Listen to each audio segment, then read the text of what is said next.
నమస్తే, myself Sarasija. Welcome to Maitri News. ముందుగా headlines.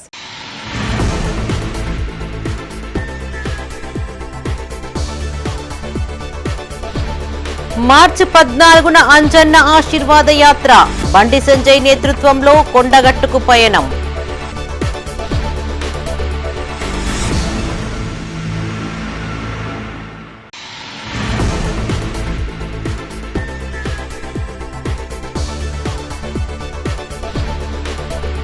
గర్భాశయ క్యాన్సర్ కు హెచ్పివి వ్యాక్సిన్ ఉచితంగా పంపిణీ చేస్తున్న ప్రభుత్వం.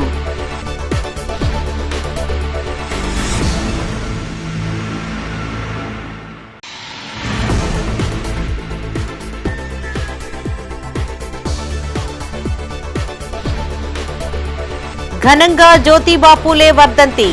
నివాళులర్పించిన బీసీ సంఘ నేతలు.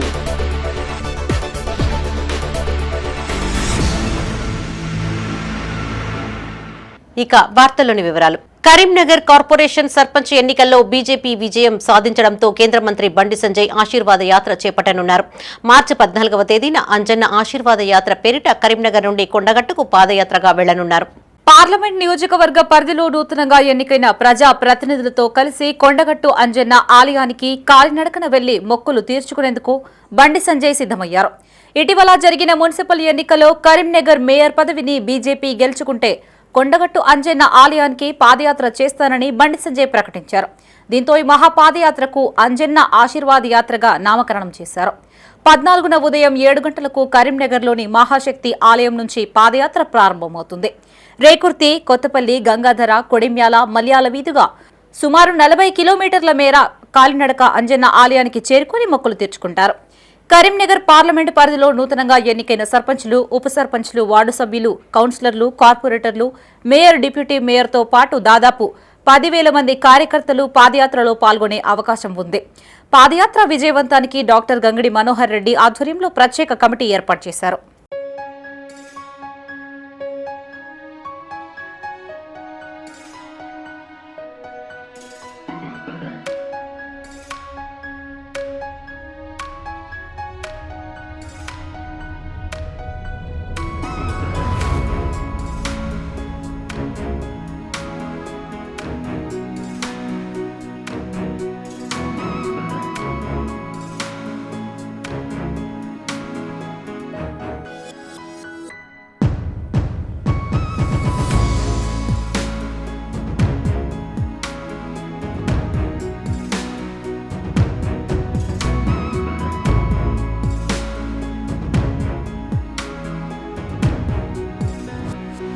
గర్భాశయ క్యాన్సర్ నుండి బాలికలు రక్షణ పొందేందుకు ప్రభుత్వం ఉచితంగా వ్యాక్సిన్ అందిస్తోంది.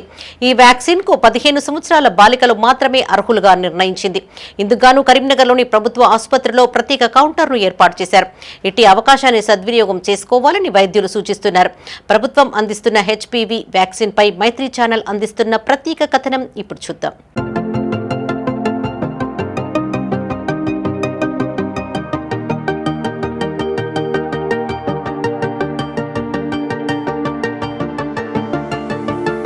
ప్రభుత్వ ఆసుపత్రిలో హెచ్పివి వ్యాక్సిన్ ను ప్రభుత్వం ఫిబ్రవరి 2011 నుండి ఫిబ్రవరి 2012 వరకు జన్మించిన బాలికలకు ఉచితంగా పంపిణీ చేస్తుంది. ప్రతిరోజు ఉదయం 9 గంటల నుండి 2 గంటల వరకు అందిస్తారు. గర్భాశయ క్యాన్సర్ నివారణ కోసం ముందస్తుగా ఈ వ్యాక్సిన్ ఉపకరించనుంది. ఈ హెచ్పివి టీకా ఆడబిడ్డల భవిష్యత్తుకు రక్షణ కవచంలా నిల్వనుంది. కాగా ఈ వ్యాక్సిన్ పొందేందుకు ప్రభుత్వం ప్రత్యేక పోర్టల్ను రూపొందించింది. కేవలం ఆధార్ కార్డు తీసుకుని వస్తే సంబంధిత సిబ్బంది ఫోన్ నెంబర్ ద్వారా ఓటీపీలతో టీకాల వివరాలు వెల్లడించనున్నారు. యూవిన్ డిజిటల్ ప్లాట్ఫామ్ ద్వారా నమోదు చేసుకోవడం లేదా http://uvin.mchfw.gautin. అనే పోర్టల్ ద్వారా ఆన్లైన్ చేసుకోవచ్చని చెప్పారు. అనంతరం బాలిక తల్లిదండ్రుల సమ్మతి పత్రంలో వివరాలు పూర్తిగా అందించాక వైద్య సిబ్బంది సదరు బాలికకు టీకాను అందించనున్నారు. కాగా ప్రభుత్వం కేవలం నెల రోజుల గడువు మాత్రమే విధించింది. సుమారు 8,000 రూపాయల విలువైన వ్యాక్సిన్ ను ప్రభుత్వం ఉచితంగా అందిస్తోంది. మా పాప 2011లో ఉండింది. మేము ఇక్కడ గవర్నమెంట్ హాస్పిటల్ దగ్గరికి హెచ్పివి వ్యాక్సిన్ కోసం వచ్చినాము. గర్భాశయ క్యాన్సర్ రాకుండా మా పాప వ్యాక్సిన్ ఇచ్చింది. చేయించండి, పిల్లలకి వేస్తే బాగుంటుంది కదా, ఫ్యూచర్లో క్యాన్సర్ రాకుండా వేస్తే బాగుంటుంది.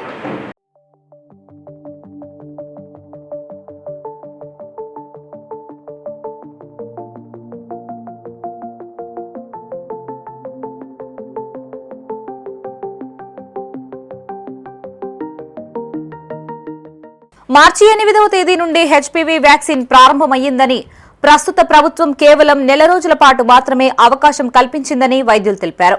బాలికలకు సింగిల్ డోస్ను ఎడమ చేతి భుజం వైపు వేస్తున్నామని చెప్పారు. కేవలం ఆధార్ కార్డు తీసుకుని వస్తే సరిపోతుంది అని చెప్పారు. సర్వైకల్ క్యాన్సర్ను నివారించేందుకు ఇది ఎంతగానో దోహదపడుతుందని చెప్పారు. వైరస్ నుండి భయపడేందుకు హెచ్పీ వ్యాక్సిన్ తప్పనిసరిగా వేయించుకోవాలని సూచించారు. చాలా విలువగల వ్యాక్సిన్ను ప్రభుత్వం ఉచితంగా అందిస్తుంది అన్నారు. ముఖ్యంగా ఈ వైరస్ పెళ్లిళ్లు త్వరగా చేసుకోవడం ద్వారా వ్యాప్తి చెందుతుంది అని చెప్పారు.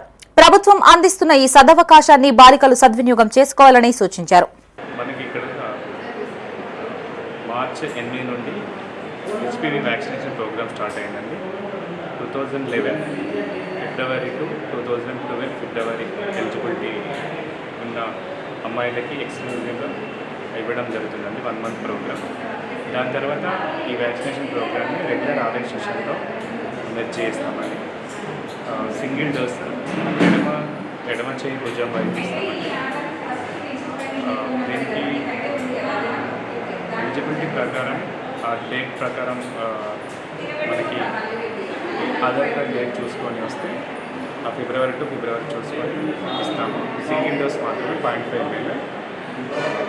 మెయిన్గా మన ఇండియాలో రెండవ అతి సాధారణ క్యాన్సర్లో ఒకటైన సర్వైకల్ క్యాన్సర్ ఉంది అండి. దాన్ని నివారించడానికి అని చెప్పేసి మన గవర్నమెంట్ ఫ్రీగా హెచ్పీవీ వ్యాక్సిన్ ఇస్తుందండి. Retired medical superintendent of the district headquarter hospital Karimnagar and ex-professor of surgery from Pratima Institute of Medical Sciences, Karimnagar. I came here to this hospital and I brought my granddaughter, my daughter's daughter, for this PPV vaccine, and just now we had it successfully done. I am very happy that government is giving this facility to the people here. So I request all the people to take the facility of this. Thank you all. Savitribai Phule వర్ధంతిని పురస్కరించుకుని కరీంనగర్లో పలు కార్యక్రమాలు నిర్వహించారు. నగరంలోని జ్యోతిబా పూలే మైదానంలో జిల్లా BC సంక్షేమ సంఘం ప్రధాన కార్యదర్శి దొగ్గలి శ్రీధర్ ఆధ్వర్యంలో ఈ కార్యక్రమం జరిగింది. రాష్ట్ర బీసీ సంక్షేమ సంఘం ఉపాధ్యక్షురాలు వరాల జ్యోతి నరేందర్, రాష్ట్ర ప్రధాన కార్యదర్శి కోడూరి పరశురాం గౌడ్ ముఖ్య అతిథులుగా హాజరై సావిత్రిబాయి పూలే చిత్రపటానికి పూలమాలలు వేసి నివాళులర్పించారు. ఆడపిల్లల చదువు కోసం పాటుపడిన మహిళా చైతన్యమూర్తి సావిత్రిబాయి పూలే అని కొనియాడారు. సమాజంలో రుగ్మతలను రూపుమాపడానికి విశేష కృషి చేశారని గుర్తు చేశారు. స్త్రీల విద్య, అభివృద్ధి, హక్కుల కోసం కృషి చేసిన తొలితరం మహిళా ఉద్యమకారిణిగా పరిగణించారు. సావిత్రిబాయి జయంతి వర్ధంతిని ప్రభుత్వం అధికారికంగా నిర్వహించాలని కోరారు. ఈ కార్యక్రమంలో బీసీ సంక్షేమ సంఘం జిల్లా కార్యదర్శి వాయిల రాజ్ కుమార్, గాజే ప్రబోధ్, బిఎన్ తిరుపతి, కానరాజు, వరాల నరేందర్, బీసీ సంఘ నాయకులు పాల్గొన్నారు. ఈరోజు బాపురావు పూలే 129వ వర్ధంతిని పూలే గ్రౌండ్లో సావిత్రిబాయి పూలే గ్రౌండ్లో తన వర్ధంతి కార్యక్రమం నిర్వహించడం జరిగింది. 129 సంవత్సరాల క్రితమే కనీసం ఆడవాళ్ళు బయటకు వచ్చే పరిస్థితి లేని టైంలోనే తను స్త్రీలను ముందు తీసుకొచ్చి చదువు కోసమని పిల్లలకు అవేర్నెస్ కల్పించడంలో ప్రధాన పాత్ర పోషించింది. అంత గొప్ప మహానీయురాలని ఈ రోజు వరకు మన ప్రభుత్వం గుర్తించకపోవడం, ఒక జయంతి వర్ధంతులని ప్రభుత్వమే అధికారికంగా ప్రకటించాలని, అలానే మన కరీంనగర్లో ఈ పూలే గ్రౌండ్ అయితే పెట్టినారు, దానిలో వాళ్ళ విగ్రహాలు పెట్టాలని కూడా మా బీసీ సంఘం తరఫున మేము డిమాండ్ చేస్తున్నాం. ప్రభుత్వం మళ్ళీ కనీసం జయంతి వరకైనా కానీ తన విగ్రహాలు పెట్టాలని చెప్పేసి మేము మా బీసీ సంక్షేమ పక్షాన చేస్తున్నాం. విద్యార్థులను సాంస్కృతిక వినోదాత్మక కార్యక్రమాలలో ప్రోత్సహించాలని, తద్వారా భవిష్యత్తు బాగుంటుందని చొప్పదండి ఎమ్మెల్యే మేడిపల్లి సత్యం అన్నారు. కరీంనగర్లోని వావిలాలపల్లిలో గల ఆల్ఫోర్స్ ఆవరణలో భగత్ నగర్ ఆల్ఫోర్స్ ఈ టెక్నో స్కూల్ వార్షికోత్సవ వేడుకలను ఘనంగా నిర్వహించారు. ఆల్ఫోర్స్ విద్యా సంస్థల అధినేత నరేందర్ రెడ్డితో కలిసి ఎమ్మెల్యే మేడిపల్లి సత్యం జ్యోతి ప్రజ్వలన చేసి ఉత్సవాలను ప్రారంభించారు. అనంతరం చిన్నారులు చేపట్టిన సాంస్కృతిక కార్యక్రమాలు ఆహుతులను అలరించాయి. విద్యార్థులు తప్పనిసరిగా క్రమశిక్షణను అలవర్చుకోవాలని ఎమ్మెల్యే మేడిపల్లి సత్యం అన్నారు. క్రమశిక్షణ ద్వారా అనేక విజయాలను సొంతం చేసుకోగలుగుతామని చెప్పారు. విద్యార్థులు తరగతి గదిలోని విషయాలను సమగ్రంగా విశ్లేషణాత్మకంగా నేర్చుకుని పట్టును సాధించాలని చైర్మన్ నరేందర్ రెడ్డి సూచించారు. ఈ కార్యక్రమంలో పాఠశాల ప్రిన్సిపల్, ఉపాధ్యాయులు, తల్లిదండ్రులు, విద్యార్థులు పాల్గొన్నారు.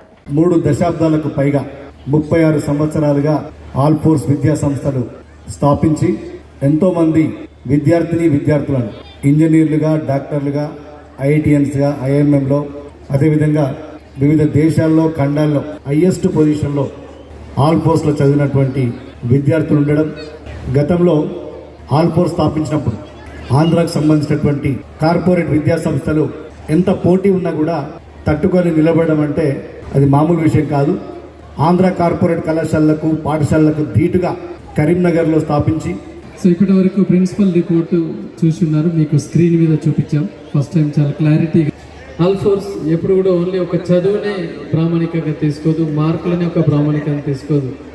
పిల్లల లోపల ఉన్న సృజనాత్మకతను వెలికి తీయడానికి ఎన్నో రకాలుగా మరి యాక్టివిటీస్ తోటి ముందుకు వెళ్తుంది. మన Bhagat Nagar all force techno school మరి ఇంత తొందరగా మీ అందరి మన్నలను పొందుతూ మనం almost all every month division అభివృద్ధికి అహర్నిశలు కృషి చేస్తానని డిప్యూటీ మేయర్ యాదగిరి సునీల్ రావు అన్నారు. కరీంనగర్లోని 42వ డివిజన్ భగత్ నగర్ అయ్యప్ప దేవాలయంలో ఆదర్శ యువజన సంఘం జై భీమ్ యూత్ క్లబ్ ఆధ్వర్యంలో సునీల్ రావును ఘనంగా సత్కరించారు. మొదట అయ్యప్ప స్వామిని దర్శించుకుని ప్రత్యేక పూజలు చేశారు. తన గెలుపుకు సహకరించిన 42వ డివిజన్ ప్రజలకు ప్రత్యేక ధన్యవాదాలు తెలియజేశారు. ఆదర్శ Youth Club, Jai Bhim Youth Club, Chaitanya Youth Club, Bhagat Nagar Welfare Association సభ్యులతో పాటు డివిజన్ ప్రజలు అండగా నిలిచారని గుర్తు చేశారు. బండి సంజయ్ సహకారం డివిజన్ ను మరింత అభివృద్ధి చేస్తానని హామీ ఇచ్చారు.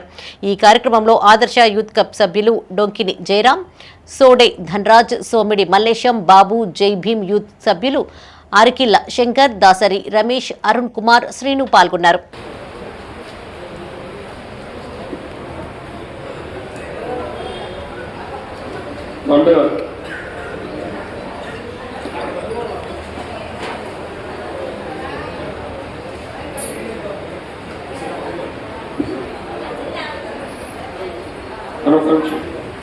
వేసిన వాళ్ళు అందరూ చూడండి ప్లీజ్, ఏమనుకోకండి.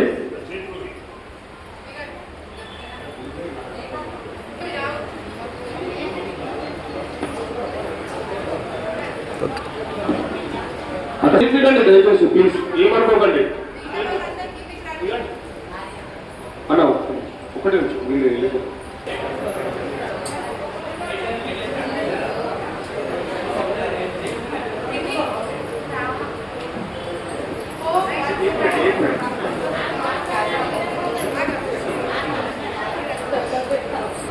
ఈడోస్ IIT and NEET foundation integrated fortnight టెస్ట్లో ఆల్ ఇండియా స్థాయిలో అద్విత స్కూల్ విద్యార్థులు అద్భుతమైన ప్రతిభను కనబర్చారు. ఈ పరీక్షల్లో అద్విత విద్యార్థులు 2 gold medals, 2 silver medals, 3 bronze medals ను సాధించారు. గ్రేడ్ 7 విద్యార్థిని సహస్ర, గ్రేడ్ 8 విద్యార్థిని చైత్ర గోల్డ్ మెడల్స్ సాధించారు. గ్రేడ్ 8 విద్యార్థి శ్రేయస్, గ్రేడ్ 9 విద్యార్థి విశ్వక్సేన్ సిల్వర్ మెడల్స్ ను అందుకున్నారు. అలాగే గ్రేడ్ 6 విద్యార్థిని ఈశాన్వి, గ్రేడ్ 7 విద్యార్థి హృషికేశ్, గ్రేడ్ 7 విద్యార్థి హృతికేష్ బ్రాంజ్ మెడల్స్ సాధించారు. చైర్మన్ సౌగాని కుమ్రయ్య, డైరెక్టర్ అనుదీప్ సౌగాని ఈ విద్యార్థులను ప్రత్యేకంగా అభినందించారు. విద్యార్థుల అంకిత భావం, పట్టుదల, నిరంతర కృషితో పాటు ఉపాధ్యాయుల మార్గదర్శకత్వానికి ప్రతీకగా నిలుస్తున్నాయని సౌగాని కుమ్రయ్య అన్నారు. విద్యార్థుల విజయాలను అభినందిస్తూ వారిలో విశ్లేషణాత్మక ఆలోచన శక్తి, బలమైన పునాది ఏర్పడేందుకు కృషి చేస్తున్న ఉపాధ్యాయులను ప్రశంసించారు. IIT and NEET foundation coordinator Sandeep కు ప్రత్యేక అభినందనలు తెలియజేశారు. ఒక ఎడ్యుకేషన్ ఆర్గనైజేషన్ ఆల్ ఇండియా లెవెల్లో ఐఐటి నీట్ కోచింగ్ ఏదైతే ఉందో దాంట్లో అద్విత స్కూల్ పిల్లలు ఏదైతే ఉందో 1000 మంది రాసినటువంటి ఈ ఐఐటి నీట్ ఎగ్జామినేషన్ టెస్ట్లో అద్వితకి first rank, second rank, third rank రావడం నిజంగా పిల్లల యొక్క ఏ విధంగా కష్టపడుతూ ఉన్నారు, తల్లిదండ్రులు ముఖ్యంగా ఏ విధంగా పిల్లల్ని ప్రోత్సహిస్తూ ఉన్నారు, అదేవిధంగా టీచర్స్ ముఖ్యంగా వాళ్ళని తీర్చిదిద్దే పద్ధతిలో అది ఏఐ ఆర్టిఫిషియల్ ఇంటెలిజెన్స్ని ఉపయోగిస్తూ సమాజానికి రేపు కాబోయేటటువంటి నిజమైన పౌరులను తీర్చిదిద్దేలో టీచర్లు చేస్తున్న కృషిని మనస్ఫూర్తిగా అభినందిస్తూ ముఖ్యంగా ఫస్ట్, సెకండ్, థర్డ్ ర్యాంకులు సాధించినటువంటి విద్యార్థులను మనస్ఫూర్తిగా అభినందిస్తూ ఉన్నాను. అంగన్వాడీ టీచర్లను బూత్ లెవెల్ ఆఫీసర్ విధుల నుండి ప్రభుత్వ జీవో ప్రకారం రద్దు చేయాలని కోరుతూ రెవెన్యూ డివిజన్ అధికారికి వినతిపత్రం అందజేశారు. దేశవ్యాప్తంగా ఉన్న అంగన్వాడీ టీచర్లను ఎన్నికల విధులకు మినహాయింపు ఇవ్వాలని అన్ని రాష్ట్ర ప్రభుత్వాలకు సర్క్యులర్ జారీ చేసిందని అంగన్వాడీ టీచర్లు తెలిపారు. బీఎల్ఓ డ్యూటీ చేసిన అంగన్వాడీ టీచర్లకు ఇప్పటి వరకు పారితోషికం ఇవ్వలేదని ఆరోపించారు. బీఎల్ఓ డ్యూటీతో పాటు ఐసీడీఎస్ నిధులను, పోషన్ ట్రాకర్, ఎన్హెచ్టీఎస్ ఇతర కార్యక్రమాలను ఆన్లైన్లో చేయడానికి సమయం సరిపోవడం లేదన్నారు. ప్రభుత్వ అధికారులు స్పందించి తమను బీఎల్ఓ డ్యూటీ నుండి మినహాయింపు ఇవ్వాలని డిమాండ్ చేశారు. ఈ కార్యక్రమంలో జిల్లా ఏఐటీయూసీ గౌరవ అధ్యక్షులు టేకుమల్ల సమ్మయ్య, జిల్లా అధ్యక్ష ప్రధాన కార్యదర్శులు ఏ రజిత, డి రజిత, జిల్లా నాయకులు రాజాదేవి, విజయ, కవిత, ఫరీదా, బి కవిత, అరుణ, సుమలత, రమాదేవి, సుమలత, రమ, అంజలి, మంగ పాల్గొన్నారు. అయితే ఈరోజు మేము ఈ బిఎల్ఓ డ్యూటీలు నిర్వర్తించబోమని ఒక వినతి పత్రం ఆర్డీఓ గారికి ఇవ్వడానికి వచ్చినాము. ఎందుకంటే ఇన్ని రోజుల నుంచి మా ఐసిడిఎస్లో మేము గత 20 సంవత్సరాల నుంచి బిఎల్ఓ డ్యూటీలు చేస్తున్నాము. అప్పటికి ఇప్పటికి చాలా తేడా ఉంది. మా ఐసిడిఎస్లో అన్నీ ఆన్లైనే చేయడం జరుగుతుంది. మేము ఇంటికి ఫుడ్ ఇచ్చేది కూడా మేము ఫేస్ క్యాప్చర్లు అని, తర్వాత మళ్ళీ 2 యాప్లలో చేయడము, ఇలాంటివన్నీ మాకు ఆన్లైన్లో చేయడం జరుగుతుంది. మళ్ళీ టీచర్ వేకెంట్, ఆయా వేకెంట్ చాలా సెంటర్స్ ఉన్నాయి. వాళ్ళకు కూడా టీచర్ వేకెంట్ ఉన్నాయి. ఇంకొక సెంటర్ ఇన్ఛార్జ్ కూడా కొంతమంది టీచర్లకు ఉన్నది. ఆయా లేకపోవడం వల్ల ఆయా పని కూడా టీచర్ చేయడం వల్ల కూడా ఈ బిఎల్ఓ డ్యూటీలు చేయడానికి మాకు టైం సరిపోవడం లేదు. ఈరోజు అంగన్వాడీ టీచర్లను బిఎల్ఓ విధుల నుండి విముక్తి చేయాలని ఆర్డీఓ ఆఫీస్కు రావడం జరిగింది. ఎందుకంటే మాకు బిఎల్ఓ డ్యూటీ అనేది చాలా ఇబ్బందికరంగా మారింది. మా ఐసిడిఎస్ డిపార్ట్మెంట్లోనే ఇంతవరకే 2 యాప్లు ఉన్నాయి. అవి ఆన్లైన్ చేయడంతో పాటు బిఎల్ఓకు సంబంధించిన బిఎల్ఓ యాప్లో కూడా అన్నీ ఆన్లైన్ చేయడం అనేది మాకు చాలా ఇబ్బందికరంగా ఉంది. నెట్లు సహకరించకపోవడము, తర్వాత ఆరోగ్యాలు దెబ్బతినడము, మా ఐసిడిఎస్కు సంబంధించిన ప్రీ స్కూల్ దెబ్బతినడము, ఇలాంటి కారణాల వల్ల మేము ఈ విధులను సరిగ్గా నిర్వర్తించలేకపోతున్నాము. ఇటు న్యాయం చేయలేకుండా ఉన్నాము. అటు ప్రీ స్కూల్కు న్యాయం చేయలేకపోతున్నాం, ఇటు ఈ బిఎల్ఓ విధులకు కూడా న్యాయం చేయలేకపోతున్నాము. విద్యారంగ సమస్యలను పరిష్కరించేలా ప్రభుత్వం కృషి చేయాలని వామపక్ష విద్యార్థి సంఘ నాయకులు కోరారు.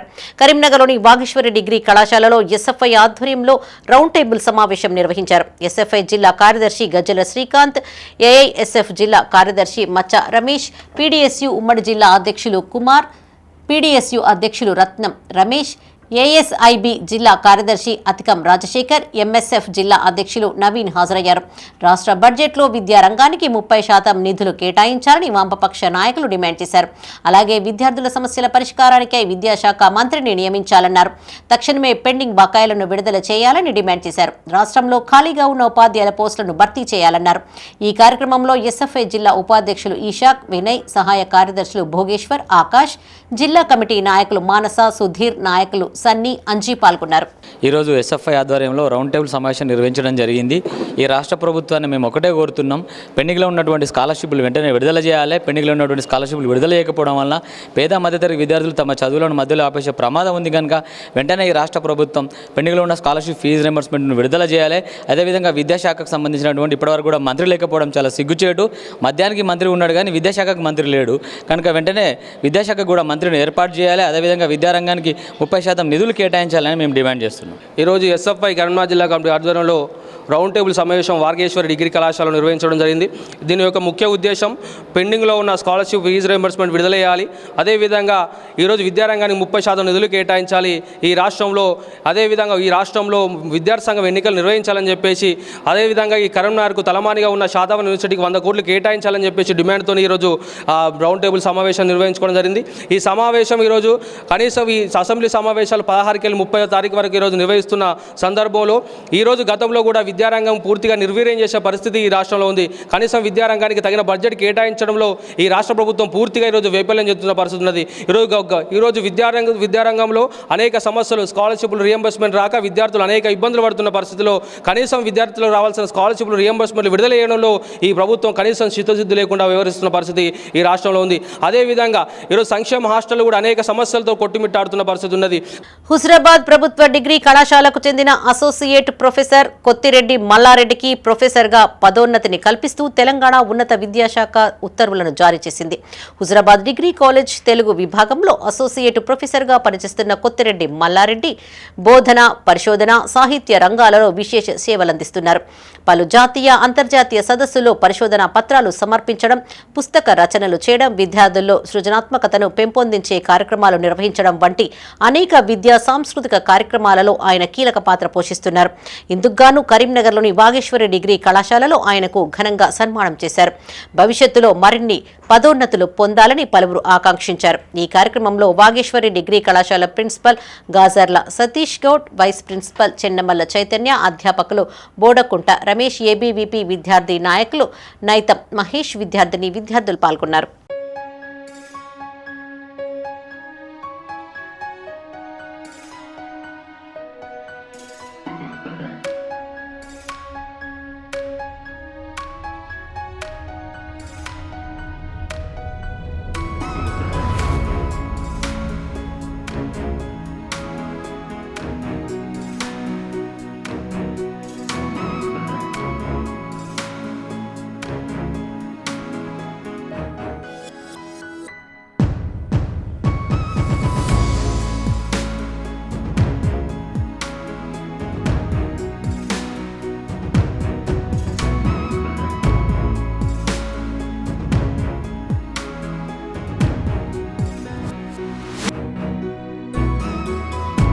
99 రోజుల ప్రజాపాలన ప్రగతి ప్రణాళిక కార్యక్రమంలో భాగంగా కరీంనగర్లో పలు కార్యక్రమాలు చేపడుతున్నారు. నగరంలోని 26వ డివిజన్ అర్బన్ హెల్త్ సెంటర్లో ఉచిత వైద్య శిబిరాన్ని ఏర్పాటు చేశారు.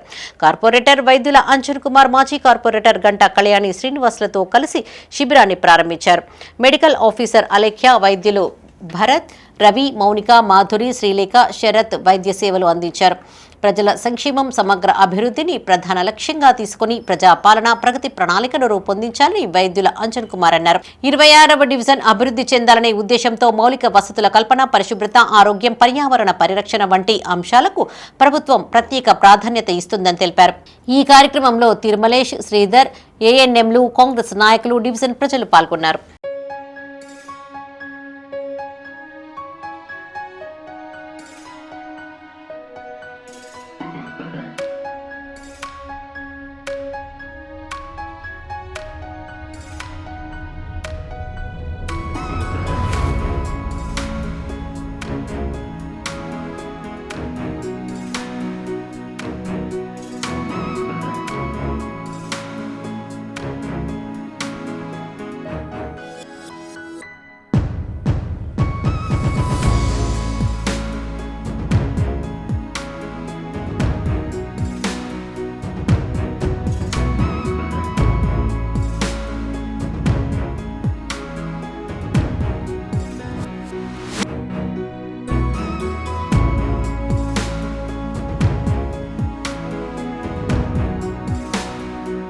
తిమ్మాపూర్ మండల కేంద్రంలో నెలకొల్పిన మహనీయుల విగ్రహాలకు వేసిన ముసుగులు తొలగించి గౌరవంగా ఆవిష్కరించాలని దళిత సంఘాల నాయకులు ప్రభుత్వాన్ని డిమాండ్ చేశారు. కరీంనగర్ జిల్లా తిమ్మాపూర్ మండల కేంద్రంలో దళిత సంఘ నాయకులు మీడియాతో మాట్లాడారు.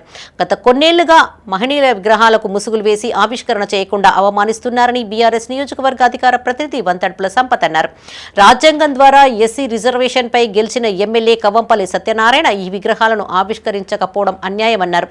ఇప్పటికైనా ఎమ్మెల్యే విగ్రహాలను వెంటనే గౌరవంగా ఆవిష్కరించాలని కోరారు.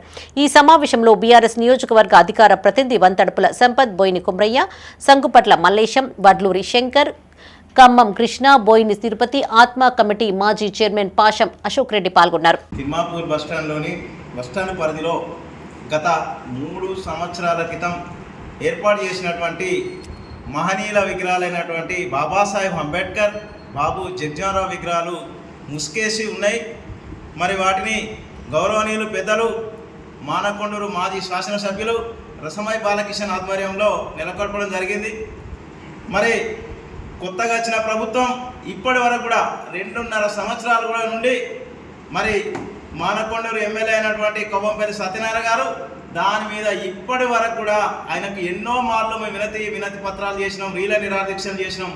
మిత్రులారా, ఇవల్ల మనం ఈ మండలంలో జరుగుతున్న తీరును చూస్తే మేము చిన్నపిల్లలప్పటి నుంచి కూడా ఇలా అంబేద్కర్ సంఘాల పేరు మీద కొనసాగుతున్న లీడర్స్ ఎవరైతే ఉన్నారో మన జాతిని మోసం చేస్తూ మన జాతికి అన్యాయం చేస్తున్న వాళ్ళకు సద్దులు మోసుకుంటూ కాలం గడిపే వాళ్ళతోని ఇవాళ ప్రెస్ మీట్లు పెట్టించుకుంటూ ఇవాళ ఆ విగ్రహాలను నెలకొల్పిన నాయకుల మీద అనుచిత వ్యాఖ్యలు తయారు చేస్తూ వాళ్ళతో మాట్లాడిస్తున్న ఎమ్మెల్యే గారికి ప్రత్యేకమైన మేము సూచన చేస్తూ ఉన్నాం. ఒక్కసారి మీరు కూడా మా జాతి వాళ్ళే, మనమంతా ఒకటే. మీరు ఇట్లాంటి రాజకీయ ఈర్ష్యలను పక్కన పెట్టి విగ్రహ ఆవిష్కరణ కోసం మాత్రం ఆలోచించి ఈ ఏప్రిల్ మాసంలో ఏప్రిల్ 14th వస్తుంది. కరీంనగర్ జిల్లా కేంద్రంలోని కలెక్టర్ కార్యాలయ సమీపంలో గల ఈవీఎం గోదాంను జిల్లా కలెక్టర్ చిత్రా మిశ్రా రాజకీయ పార్టీ ప్రతినిధులతో కలిసి పరిశీలించారు. ఎన్నికల సంఘం మార్గనిర్దేశకాల మేరకు ఎప్పటికప్పుడు ఈవీఎం, వీవీప్యాట్ గోదాంను తనిఖీ చేసి సమగ్ర నివేదికను పంపిస్తున్నట్లు ఆమె తెలిపారు. ఈవీఎం రక్షణ, భద్రతకు సంబంధించిన ఏర్పాట్ల గురించి సిబ్బందిని అడిగి తెలుసుకున్నారు. అనంతరం గోదాం వద్ద సిబ్బంది హాజరు తీరుపైన ఆరా తీశారు. ఈవీఎం గోదాం వద్ద విధులు నిర్వహిస్తున్న పోలీసు గార్డులు నిరంతరం అప్రమత్తంగా ఉండాలని సూచించారు.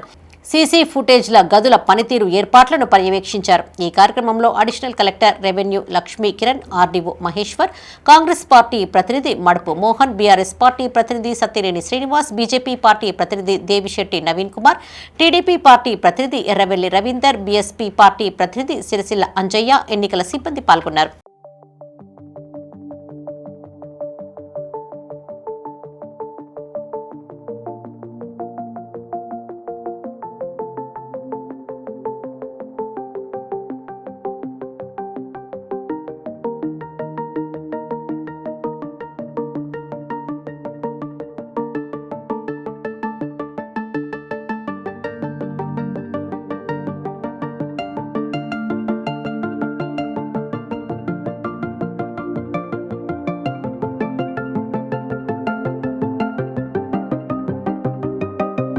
ఇందిరమ్మ ఇళ్లు కూల్చివేసిన అధికారులపై చర్యలు తీసుకోవాలని జిల్లా సిపిఐ నేత న్యాలపట్ల రాజు ప్రభుత్వాన్ని డిమాండ్ చేశారు.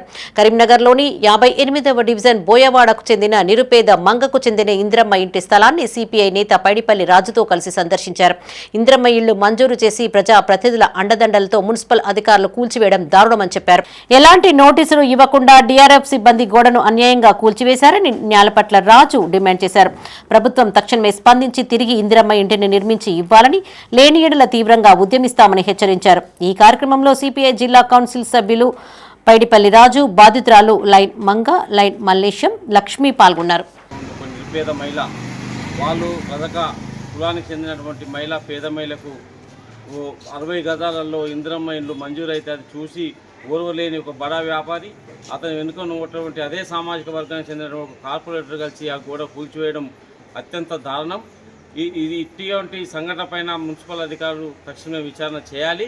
లేని పక్షంలో కమ్యూనిస్ట్ పార్టీ ప్రజలతో కలిసి, బాధితులతో కలిసి ఆందోళన కార్యక్రమాలు చేపడతాం. అలాగే ఏ మున్సిపల్ అధికారి, ఏ టౌన్ ప్లానింగ్ అధికారి దాని మీద చర్యలు తీసుకోమని చెప్పిర్రో అది కూడా బహిర్గతం చేయాలి. లేని పక్షంలో మేము పెద్ద ఎత్తున ఉద్యమాలకు శ్రీకారం చుడతాం. ఒక కార్పొరేటర్ చెప్తేనే, కమిషనర్ చెప్పినంత విధానంగా ఆఫీసర్లు కాకుండా కనీసం అందులో పనిచేసేటువంటి వాళ్ళు వచ్చి పూలగొట్టడం బాధాకరమైనటువంటి విషయం. ఇది కనీసం మున్సిపల్ కమిషనర్ నోటీసులో లేదు, టౌన్ ప్లానింగ్ ఆఫీసర్ల నోటీసులో లేదు. దీన్ని మేము తీవ్రంగా ఖండిస్తూ ఉన్నాం. గ్రామ పంచాయతీ భవన నిర్మాణ పనులు వేగంగా పూర్తి చేయించాలని జిల్లా కలెక్టర్ చిత్ర మిశ్రా అధికారులను ఆదేశించారు. కరీంనగర్లోని కలెక్టరేట్ ఆడిటోరియంలో డిఆర్డీఓ, ఎంపీడీఓలు, పంచాయతీరాజ్, ఇంజనీరింగ్ అధికారులతో ఆమె సమీక్షా సమావేశం నిర్వహించారు. ఎన్ఆర్ఈజీఎస్ కార్యక్రమం ద్వారా మంజూరైన పలు ప్రభుత్వ భవనాల నిర్మాణ పనుల పురోగతిపై ఆరా తీశారు. మంజూరైన గ్రామ పంచాయతీ, అంగన్వాడీ, పాఠశాల, ఇతర భవనాల నిర్మాణంలో వేగం పెంచాలన్నారు. ఇంకా ప్రారంభం కాని పనులపై ఎంపీడీఓలు, తహసీల్దార్లు ప్రత్యేక శ్రద్ధను పెట్టాలని ఆదేశించారు. స్థలం కొరత ఉన్న గ్రామాలలో ఎంపీడీఓలు, తహసీల్దార్లు క్షేత్రస్థాయిలో సందర్శించి అనువైన స్థలాన్ని వెంటనే గుర్తించాలని ఆదేశించారు. మండల స్థాయిలో సర్పంచ్, కార్యదర్శి, ఏఈ, డిఈ, ఎంపీడీఓలు సమన్వయ సమావేశం ఏర్పాటు చేసుకోవాలని సూచించారు. ఈ సమావేశంలో additional collector Ashwini Tanaji Wakade, DRDO Sridhar, Panchayati Raj EE Rahman, ఎంపీడీఓలు, డిఈలు, ఏఈలు పాల్గొన్నారు.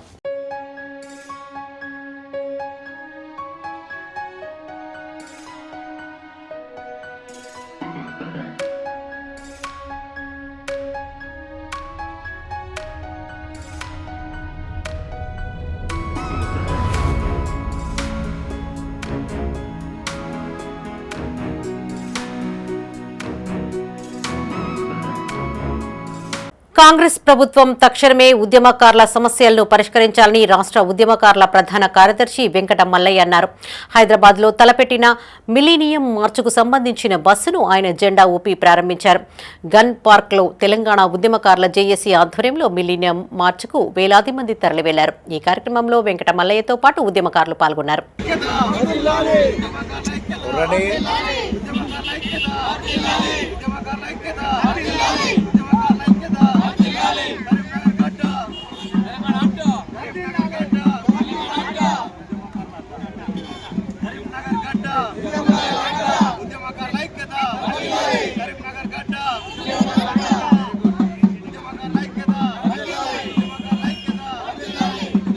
రైతులకు తెలంగాణ రాష్ట్ర ప్రభుత్వం తీరని అన్యాయం చేస్తోందని రైతు ప్రజా సంఘాల జాతీయ అధ్యక్షుడు పోలాడి రామారావు అన్నారు. అన్నదాతల డిమాండ్లు పరిష్కరించాలని కోరుతూ ఈ నెల 14న ఐకాసా రైతు ప్రజా సంఘాల నాయకుడు ముచ్చ సమ్మిరెడ్డి హుజరాబాద్ అంబేద్కర్ కూడలి వద్ద నిరవధిక నిరాహార దీక్ష చేపట్టనున్నారు. రైతు సంఘాలు ఆయనకు మద్దతు పలికాయి. హుజరాబాద్ లో ఐకాసా రాష్ట్ర వివిధ జిల్లాల ముఖ్య నేతలతో రైతు ప్రజా సంఘాలతో ఆయన సమావేశం నిర్వహించారు.